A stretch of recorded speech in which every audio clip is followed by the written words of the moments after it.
trillion question. President Biden and Republicans set to talk again on infrastructure after the president rejected the Republicans' latest offer. Does anyone doubt this whole nation will be better off with these investments? How much longer will a deal take? We'll speak with Energy Secretary Jennifer Granholm next. And a cyber 9/11? The White House and FBI warning American businesses after recent attacks by foreign hackers. This is a huge threat to the private sector. Is the U.S. prepared for war in cyberspace? Independent Senator Angus King will join me to discuss in moments. Plus, sitting ducks. Biden's goal of vaccinating most adults hits a speed bump as vaccination rates slow and his July 4th deadline approaches. They are sitting ducks for the next outbreak of COVID-19. Will states who are behind get enough shots in arms? We'll speak with Mississippi Governor Tate Reeves ahead.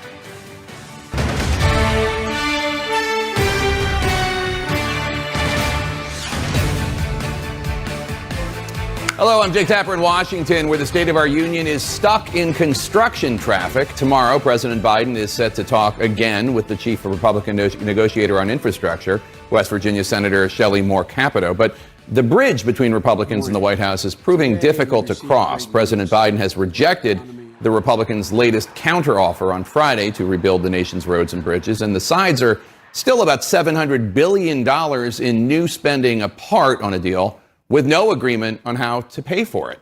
Democratic lawmakers are looking across the aisle, and many are growing increasingly impatient. They see their Republican colleagues prepared to block action on a range of issues, from an expansive voting rights bill to a bipartisan investigation into the January 6th Capitol attacks, and mostly unwilling to call out former President Trump's outrageous, ongoing, and frankly unhinged lies about the election, lies that some brave souls such as Liz Cheney continue to warn could undermine our democracy. But as pressure builds on President Biden to forego bipartisan negotiations and force through an infrastructure bill along party lines, a key vote in the 50-50 Senate, Democrat Joe Manchin tells CNN he's still holding out for a bipartisan deal.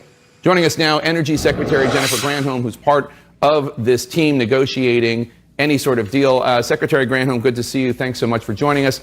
So just to recap, first, the Biden administration said they wanted major action by Memorial Day. That's come and gone. Secretary Buttigieg, the transportation secretary, told me last week he wanted a clear direction by tomorrow. Now, Senator Capito, President Biden, still going to talk again tomorrow. How much longer are you willing to keep talking? I mean, do they have a week, a month? You know, Jake, this has got to be done soon. And without putting a specific date on it, you noted they talked on Friday. They're going to talk on Monday.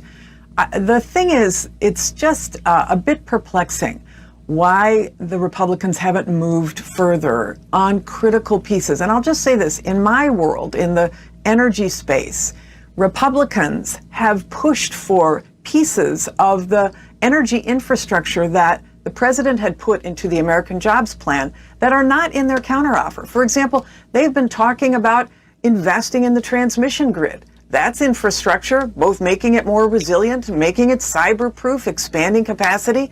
That's not in their counteroffer. They've been talking about expanding and supporting nuclear. That was in the president's plan. It's not in their plan. They've been talking about, I just came from West Virginia, touring West Virginia with Joe Manchin. There's so much despair there in terms of loss of fossil fuel jobs. So the president put in his plan the ability for workers like coal miners to be able to be put to work in reclaiming abandoned coal mines and oil and gas wells. The Republicans have talked about that. They have voted for it. Mm-hmm. That's not in their bill, and it's not in their counterproposal, including removing carbon pollution from fossil fuel industries by putting pipes underground to take that carbon pollution and store it underground. Those are all infrastructure plays Republicans have voted for and talked about. It was in Biden's plan. It's not in there. So it's just curious why there isn't more coming together. Yeah. So the president still has hope. Joe Manchin still has hope. We all have hope that it can happen. They'll be talking on Monday, but I can tell you the House will start their markup on Wednesday. So the House, okay. So Republicans want to repurpose some of the corona relief dollars to help pay for this. And President Biden said Friday that the latest jobs report was great news. He called it historic progress. More jobs created in the first 4 months than any other previous president. We are seeing higher inflation. Many states actually have a budget surplus. If that's all true, what Biden is saying about the jobs prospects in this country and America is finally on the move again, like President Biden says, what's the harm in taking some of this money from COVID relief bills and using it for infrastructure? That seems like an area where you guys could give. And he has. I mean, what was proposed by Joe Biden coming in their direction was to take some of the COVID bills money that was unspent pre-American Rescue Plan, the stuff that was passed last year, and say, all right, I'll give you that. We'll put that toward it. He's come in their direction on the rates from 2017. That was their red line. He gave that back to them. It's just, it is frustrating that there's not more coming together on this. But as the president's red line, as you have heard, is that inaction is his red line. So there will be action. We're just hopeful that we can see it in a bipartisan way. That would be good for the country. Just to be clear, Republicans still want more of the COVID relief dollars that have already been allocated to be repurposed, and that's what they're proposing. I get the point that Biden has moved a little bit in their direction, but they want him to move even further on these dollars. But let me ask you about Joe Manchin, who you just mentioned. You just spent time with him in West Virginia. He obviously is the pivotal vote, perhaps, when it comes to this legislation. Let's take a listen to what he told CNN's Manu Raju. I know everyone's in a hurry right now. We've got to bring our country together. We can't continue to split and go further apart. We just can't do that. And we've got to work together, and that takes a lot of time and energy and patience. You can't do this without Manchin's vote. Even if you decide to forego any Republican votes, you need him. Are you confident he's going to support this when it's introduced? Well, I'm confident if there's a bipartisan vote, he will definitely be there, and he's working to help shape it. And he sees, I mean, the investments that I just described, for example, the making sure that we are able to remove CO2 from fossil fuel production, he's totally in support of that. So it will be important that he is in the mix in negotiating this and bringing Republicans along. Ultimately, what's good for, West Virginians, they need these investments. They built Energy 1.0. They got us to where we are as a nation. Joe Biden wants to have them see their future in Energy 2.0. So does Joe Manchin. Yeah. And the investments in the American Jobs Plan have got to reflect that. Due respect, Madam Secretary, but you didn't answer my question, because the question is, would Manchin vote for a bill if it's just Democrats? And you said he would vote for it if it's bipartisan. Yeah, I don't know of any Republicans who are willing to vote for this preference. yet. Yeah, well, not just preference. That might be his line, though, right?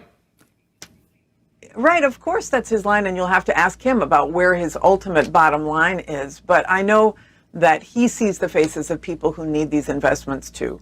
And he is, he is, in the end, he represents a state that needs to be able to move forward economically. And these investments will help his state. You'd have to ask him about where his bottom line is and how long we have to try to be able to get Republican support. I just wish that the Republicans, Shelley Moore Capito's from West Virginia. The investments that I described would help West Virginia. Let's put those investments in this bill. We might be able to bring it across and show America that, you know what, things are working. Yeah, so just to explain to our viewers what's going on. So Biden and his team, including you and Buttigieg, have been negotiating this bill for the Democrats. And Senator Shelley Moore Capito, West Virginia, Republican, has been negotiating for the Republicans. If that falls apart, there is a plan B. There is this separate group, a bipartisan coalition of senators that include Joe Manchin, who we've been talking about, Susan Collins of Maine, Mitt Romney, Bill Cassidy, Kyrsten Sinema. It's a bipartisan group working on a separate infrastructure plan. They could reveal that as soon as this week. Are you optimistic about what this group might come up with? Is President Biden going to be willing to meet with them before or after talks with Capito end? Of course. He is willing to meet with anyone who will help to move this forward. The clock is ticking. There is an end point to this discussion, but it is important and great and hopeful that the Republicans that you've just described are also taking a look at it, and perhaps there can be a meshing of efforts. Ultimately, though, we have to get to 10 Republican votes to be able to pass this in regular order. So, that's the hope. And if that doesn't work, and if you can't get Republican votes, then at least going through this Manchin process with this Plan B, this bipartisan group of senators, will help you get Manchin on board at the end of the day, one way or another. Let me ask you about cyber, because you brought that up at the top of the interview. FBI Director Christopher Wray made headlines this week when he told the Wall Street Journal that he sees parallels between the challenge posed by these cyber attacks, these ransomware attacks, and 9/11. He's not comparing the loss of life, but in terms of the challenge. You told Congress last month that you think the energy sector needs to do better at defending itself against cyber threats. And just so people understand, most of the energy sector, most of how we get power in this country is the private sector. It's not government. Do you think that adversaries of the United States have the capability right now to shut down the power grid? Yeah, they do. I mean, I think that there are very malign actors who are trying, even as we speak. There are thousands of attacks on all aspects of the energy sector and the private sector generally. I mean, the meat plant, for example. It's happening all the time. And this is why the private sector and the public sector have to work together. And this is what the president is doing. He's working with our allies. He's working with countries around the world, because other countries, even Russia, they don't want to see their sectors attacked by malign actors, by rogue non-state actors, not to mention state actors. So working with other countries, working with the private sector, working inside of our own government. The president has issued these executive orders to make sure that our own house is in order, making sure that citizens are able to protect themselves. My mother, who's 86 years old, 2 weeks ago, got a cyber, not a ransomware, but she, was hacked. So the bottom line is we have all got to up our game with respect to our cyber defenses. Mm-hmm. The president is doing that, his executive order. And just to quickly say, on the pipelines, because the pipelines were a concern, obviously, the TSA, which actually regulates the pipelines, has now required the pipelines to report cyber incidents to the federal government, so that we at least have intel.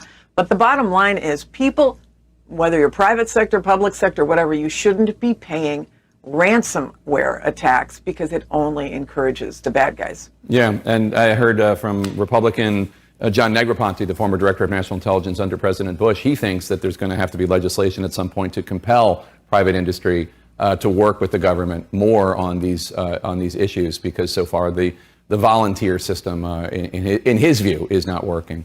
Energy Secretary Jennifer Granholm, thanks so much for being with us today. We appreciate it. You bet, Jake. Joe Manchin is not the only senator hesitant to do away with the filibuster. Senator Angus King, independent of Maine, will join me next. Plus, the NIH warns some states are sitting ducks for the next COVID outbreak if they do not pick it up with the vaccinations. The governor of a state that is indeed lagging behind will soon join me. Stay with us. Welcome back to State of the Union. I'm Jake Tapper. Gas stations, the meat aisle. What if the next time cyber criminals attack the power grid? The FBI director gave a warning to the U.S. to wake up to the cyber threat that the country is currently facing, comparing it to the challenge the U.S. faced after the attacks of 9/11, and saying that the U.S. government alone cannot deal with the threat. Joining us now, Senator Angus King, independent of Maine. He's an independent who caucuses with the Democrats and joins us now live from Millinocket, Maine. Thanks so much for joining us, Senator. You said this week that you cannot overstate how concerned you are about these cyber attacks. You co-chair the Cyberspace Solarium Commission and sit on the U.S. Intelligence Committee. What are you most concerned about, and has the U.S. responded offensively through retaliatory cyber attacks? Well, you've asked two or three questions there. I'll take the last one first. There has been some responses, both from NSA, the National Security Administration, and from the Biden administration in terms of things like sanctions. So there have been responses, but I think we need to step that up. One of the problems is, over the past 15 or 20 years, is we've had these series of cyber attacks from North Korea, from Russia, from China. We really haven't responded. We've been a cheap date. And you can't defend yourself simply by bobbing and weaving and patching. The adversary has to understand they'll pay a price. There'll be a cost for attacking the United States or for attacking our critical infrastructure. And thus far, they really haven't felt that. So I think that's a piece of this that we have to do. The other piece is you mentioned in your intro, we keep getting wake-up calls and we keep not waking up. And the problem is, this is a complex issue. 85% or 90% of the target space, Jake, is in the private sector. So the federal government can do everything right, and not that we are, and there are a lot of things that we're working on. As you mentioned, the commission that I've been working on for almost 3 years, we've made a lot of recommendations, changed a lot of laws. We've got a national cyber director going into place, hopefully in the next 2 or 3 weeks. But it all depends on what happens in the private sector. If one person at one desktop in the operations center of a pipeline system bites on a phishing email or opens an attachment they shouldn't, then we're sunk. So it's a cliche to say all of government, but this is all of everybody's got to be in on this. And just so people understand, as you noted, most of what's threatened here is private sector. The former director of national intelligence under George W. Bush, John Negroponte, was on my show on Friday, and he was basically voicing the opinion that because the private sector has not risen to the challenge, there might be legislation needed to compel them to be better on this. Do you agree? Yes. One of the particular areas that we're talking about is SICI, systemically important critical infrastructure, the grid, the pipeline system, the financial system, transportation, water system, which, by the way, we haven't talked a lot about, but we're very vulnerable in terms of our water systems. I believe there has to be mandatory breach reporting, and they've got to subject themselves to what we call pen testing, penetration testing, to see how good their cyber defenses are. In exchange, I think they need to be provided with some kind of liability protection if they're going to be forthcoming. We need essentially an entirely new relationship between the private sector and the federal government. And I realize the term relationship between private sector and federal government is kind of an oxymoron, but that's what we have to establish. There has to be trust, and there has to be real time. I mean, the Colonial Pipeline, my understanding is, it wasn't reported to the government for 4 or 5 days. I think they'd already paid the ransom. And the federal government has a lot of resources and assets that can help on these things, but we've got to know what's going on. So, yes, I think some kind of mandatory incident reporting is going to be necessary, and it's got to be burdens and benefits, particularly for these important critical infrastructure pieces. Are you worried at all that President Biden's desire for a stable and predictable relationship with Russia is getting in the way of what is needed in terms of a response to the cyber attacks coming from Russia? Well, clearly, he's got to walk a tightrope here. He wants to have a decent relationship. They can be important in a lot of areas, the Arctic and other areas of the world. They can be either a stabilizing influence or a destabilizing influence. But on the other hand, I am positive that cyber is going to be on the table when they're discussing these things. And part of the problem is, it's one thing when it's a state actor, when it's Russia, the Russian government, attacking us as they did in the 2016 election. It's a little more difficult when it's a Russian criminal organization based in St. Petersburg or Moscow. My belief is we've got to get tough on that too. They've got to quit tolerating this within their border. If we had an international bank robbery outfit in Richmond, Virginia that was robbing banks in Europe, we'd come down on them. Our law enforcement would come down on them. And we need that kind of reciprocal relationship. They can't just say, oh, we don't know anything about this. A sparrow doesn't fall in Russia that Putin doesn't know about. Yeah. I want to turn to another issue here at home, voting rights. Senator Joe Manchin wrote an op-ed this morning saying that he will not support the voting rights legislation called the For the People Act. You've been working on this in the Senate Rules Committee. Senator Schumer says he's going to bring it up for a vote this month. As you know, it's not just Manchin. There are other Senate Democrats. There are Democratic state election officials who have concerns about the legislation as written. Do you support the bill as written? No, I think there are things that can be modified, and Chuck Schumer knows that, and Amy Klobuchar. I've said that all along. It's a 800 or 900 or 1,000-page bill. There are clearly some things I think need to be negotiated, and I think Joe Manchin realizes that. But the guts of it, Jake, is voting rights. It has a lot of other pieces. It has, for example, it has public financing of elections. It has a lot of other pieces in it.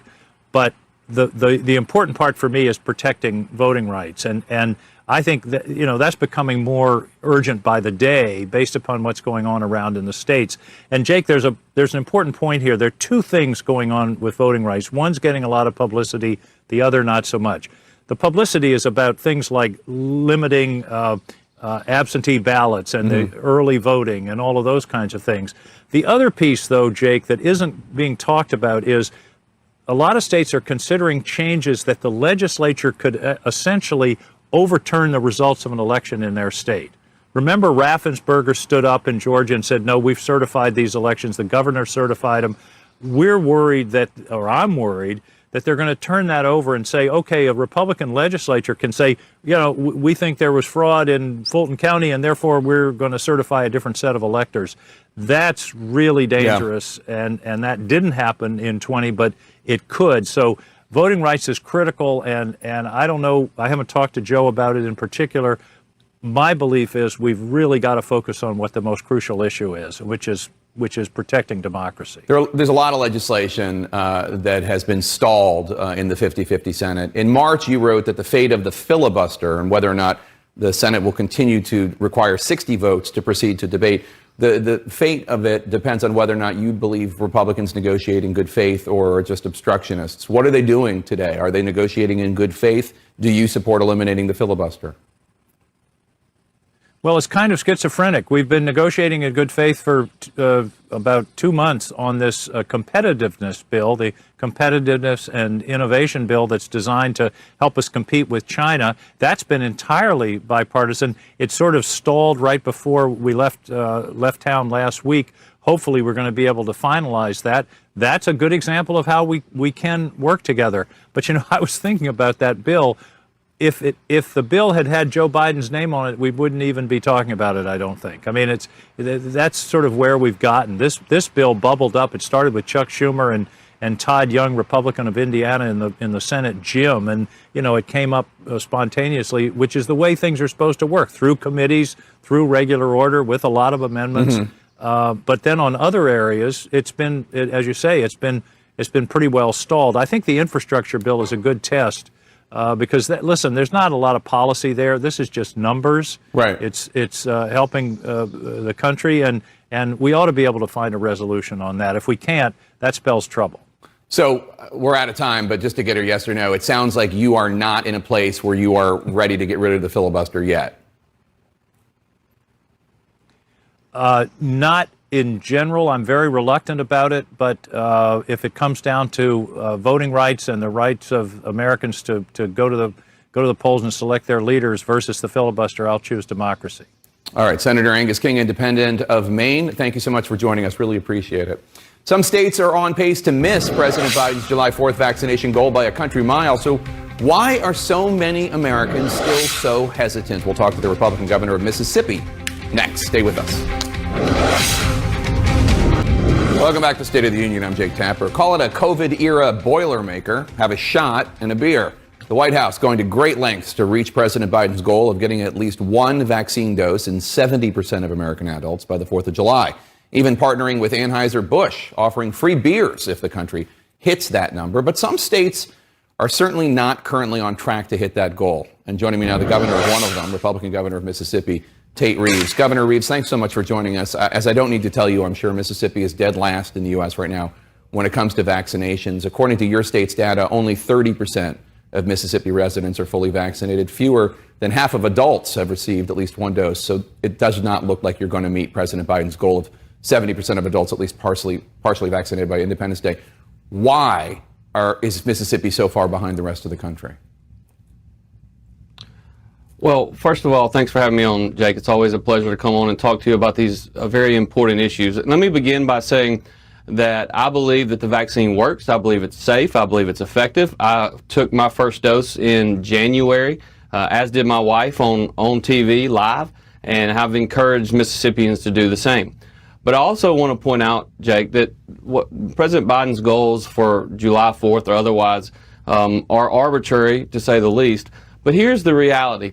The fact is, for over a year, we tried to focus our goals on reducing hospitalizations, reducing the number of individuals in ICU beds, because we think the most important thing is that if you get the virus, that if you can get better with good quality care, that you receive that quality care. At our peak, we had 1,444 individuals in the hospital. Today, we have 131. We're down 90%. At our peak, we had 2,400 cases per day over a 7-day period. Over the last 7 days, we've had barely 800 cases in total over those 7 days. And so for that entire year period, the goalpost was, let's reduce the number of cases, and we've been successful at doing that. The question is, why have we been successful at doing that? We've had 1 million Mississippians that have gotten the vaccine, but we've also had 320,000 Mississippians that have tested positive for the virus. Many people believe that somewhere between 4 and 5 times more people that have gotten the virus that have not tested have gotten the virus. And so we've got somewhere probably between 1 million or so Mississippians that have natural immunity, and because of that, there is very, very, very little virus in our state. Right. But we're still working to get the vaccine distributed and hope we'll continue to do so. I appreciate that things have gotten safer for Mississippians, and God bless. That's wonderful news. But I guess the concern is what happens when there's another wave, if so many Mississippians are not vaccinated? What if it's one of these new variants? I want you to take a listen to some public health officials issuing a stark warning for states such as yours. Take a listen. This virus is an opportunist, and that where we have low rates of vaccination are where we may see it again. They are sitting ducks for the next outbreak of COVID-19, which shouldn't have to happen now. Are you worried that Mississippians who don't get vaccinated are going to be sitting ducks, as you just heard from the NIH director? Well, those same public health experts are the exact same individuals that have been advising President Biden, who said in March that we were all Neanderthals because we were willing to open our state up and open our economy up. They were wrong then, and they're wrong now. Now, am I worried? You've heard me say this throughout this pandemic. If the question is, are you concerned with respect to the pandemic, the answer is always yes, no matter what the remaining words in the sentence is or the remaining words in the question. And that's just a fact. We're going to continue to monitor it very closely. But the fact is we're down 98% since early January in terms of total number of cases in our state. We had less than 50 Mississippians in ICU beds with the coronavirus as of Friday. The situation is much different than any of the public health experts warned us. In March, the president came after me personally. And that's okay. I'm fine with that. But the question is the why. Why are we taking the vaccine, Jake? The reason the vaccine is being distributed, and thank God for the Trump administration that we were so quick in getting it done, but the reason it's being distributed is to drive numbers down. And it's happening in our state, and I'm hopeful it's happening in other states as well. Well, first of all, just as a point of clarification, I think it was Biden himself who used the term Neanderthal thinking, not his health advisors, and that was about not embracing science. I'm not defending the comment, but I think that was a context. Dr. Collins, who you heard from there, the NIH director, was also NIH director during the Trump administration.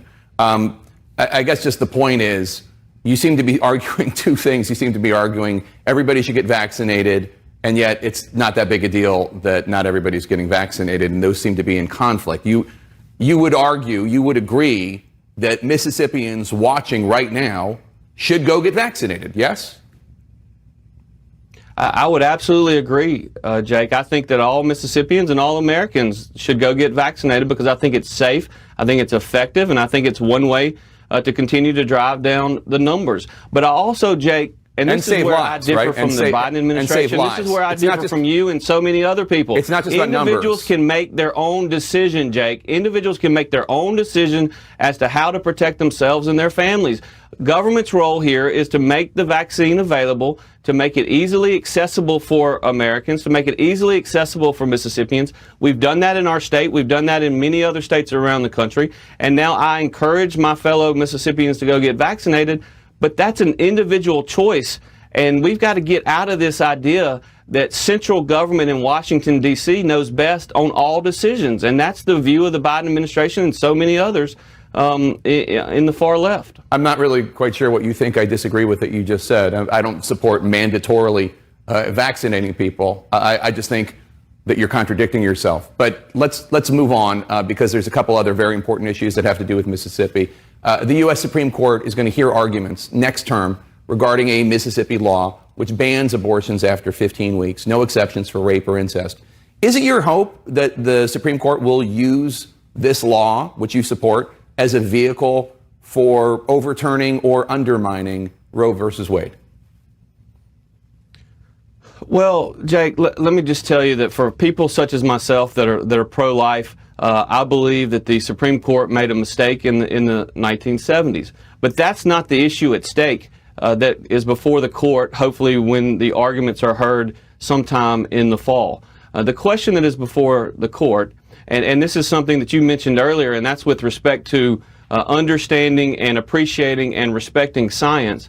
The fact is, we know so much more in America today about the formation of young children in the womb than we did when Roe v. Wade was decided in 1973. We know so much more even than we knew when Casey was decided in 1992. That was almost 30 years ago. It is not unusual for the court to review cases from the past. And what we know now, Jake, is that we know that the heart has partially formed at 15 weeks. We know that the baby in the womb is practicing breathing. We know that most internal organs have started to form, and we believe that that child is viable outside the womb. And so the question is not, are you going to overturn Roe v. Wade? The question is, the science has changed, and therefore it makes sense for the court to review their decisions from the past, and this is a vehicle in which for them to do it. And what do you say to a Mississippian who says, why are you telling a girl who has been raped by her uncle that she has to carry the child to term? I'm not telling any child in Mississippi anything. What I'm telling everyone is we believe that abortions are murdering literally millions and millions and millions of Americans across many, many years. And it's a sad, sad state of affairs. And we're going to work very hard to make sure that when that baby becomes viable, that it is treated as a human life, because that is exactly what it is. All right, Governor Tate Reeves, thank you so much. Really appreciate your time today. Hope you enjoy this beautiful June day in Mississippi.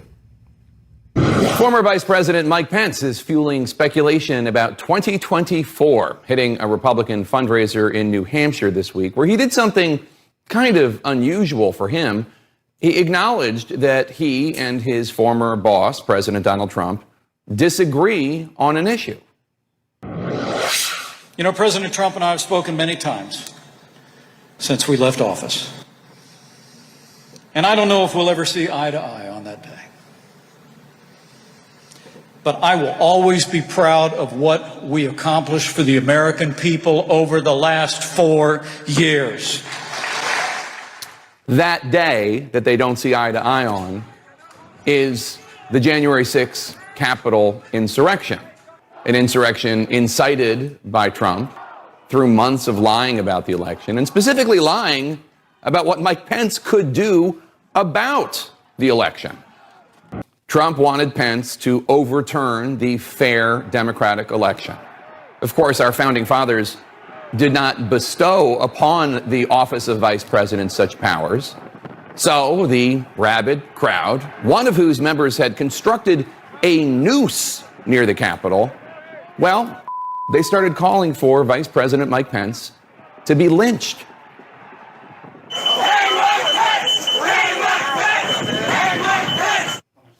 Pence and his family were whisked away by security. There was a very real fear that day for Mike Pence's life and the lives of his family members. And yet, not only did then President Trump not reach out to his loyal vice president that day to make sure that he was okay, Trump praised the mob. An event where a mob tried to lynch you is not something any rational person would agree to disagree with anyone on. And for what it's worth, I do consider Mike Pence to be rational. But what's happening is that Mike Pence is no longer in a rational world. He is trying to function and to thrive, frankly, in Donald Trump's alternative universe. And in this deranged place, not only was the election stolen, it wasn't, But we learned from multiple reports in the last few days, led by the New York Times' Maggie Haberman, Trump actually believes that he could be reinstated as president in August because of these unofficial and frankly fraudulent ballot audits going on in places such as Arizona. Now, that's not going to happen at all. There's no reality to it. But instead of Republican officials making that clear, they're hiding and trying to change the subject. Trying to change the subject from the very clear statement by Trump's former national security advisor, Mike Flynn. Just to be clear, that was Mike Flynn being asked by a member of the audience why what happened in Myanmar, a military coup, why can't it happen here? And Flynn said, no reason. I mean, it should happen here. No reason. That's right. Flynn's now trying to claim he meant something else, trying to claim that he didn't mean to say there's no reason that a coup shouldn't happen here. It should, but you heard it with your own ears. And keep in mind, for months, Mike Flynn, on the record, has been proposing some form of military force in the U.S., partial martial law, to force states to hold new elections so as to give Trump the presidency. This weekend, we learned some troubling new information about efforts by the Trump White House to overturn the election in December and early January. The New York Times first to report that then White House Chief of Staff Mark Meadows asked the acting Attorney General to investigate insane conspiracy theories, insane ones about supposed election fraud, including the deranged idea that Italy used satellites to change votes from Trump to Biden. Italy. Now, Congresswoman Liz Cheney has been warning us all, at great professional cost, I should add, that the people who tried to steal the election in 2020 are going to try it again, and next time they will assuredly be better positioned. For example, what happens if Republicans recapture the House in 2022, which seems utterly possible, and choose to be led by top Republicans Kevin McCarthy, Steve Scalise, and Elise Stefanik, who pushed election lies and continue to push election lies and voted on January 6th based on those lies to